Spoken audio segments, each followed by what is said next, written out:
All right. Before we get started, let's have a quick review of personal protective equipment because we're going to be using the chainsaw today. It's always important to have the hard hat with the hearing protection, and we always wear good eye protection. I'm wearing the bib style overall pants with the chainsaw protection in the legs. That's right, and I've got the pants style with chainsaw protection in the legs. And these pants are designed to allow me good movement, as yours are, with the pleated knees and so forth. We're both wearing boots with chainsaw protection in them as well, and a toe cap, actually a non-metallic toe cap in this case, to help protect our toe. Well, Rip, why don't we start with reactive forces?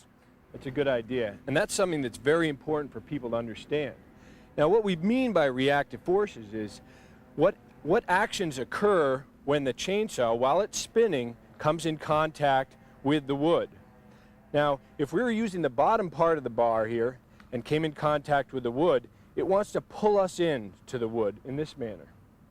If we're using the top part of the bar and come to the wood in this manner, it wants to actually push us away. Now, as any time, it's very important when you're using the chainsaw to have a good, stable stance and a good firm grip on the saw. I always use my thumb and have it wrapped around the upper bar here. Now, that's very important. Another reactive force that a lot of people have heard about, but not everybody understands how it occurs, is kickback. Now, kickback occurs when the wood comes in contact with the upper quadrant of the tip of the bar here.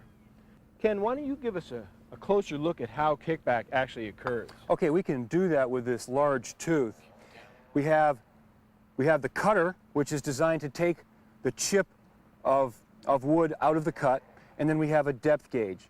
And the depth gauge is there to control the thickness of that chip. Now, that works really well as long as the tooth is sharpened properly and the depth gauge is at the proper height. Here, we can see that there is that gap between the depth gauge and the wood, and that gap is the thickness of the chip ultimately, and that's roughly 20 to 30 thousandths of an inch.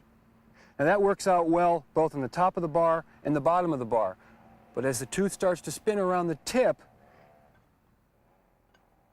it starts to spin around the tip like this. Now the tooth is allowed to bite into the wood to the point that it stops. And what that reminds me of is running a powerful drill and having the drill bit get stuck in the wood, and then the drill wants to turn right.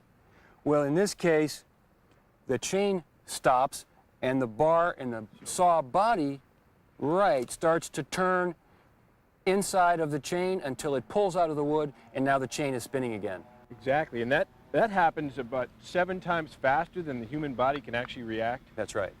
So really, that's why it's so important to have a good firm grip on the saw and be in a good stable stance.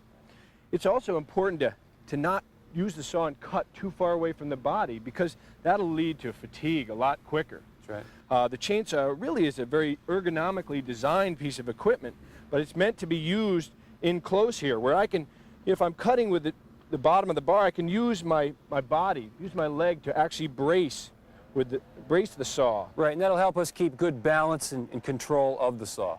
That's right.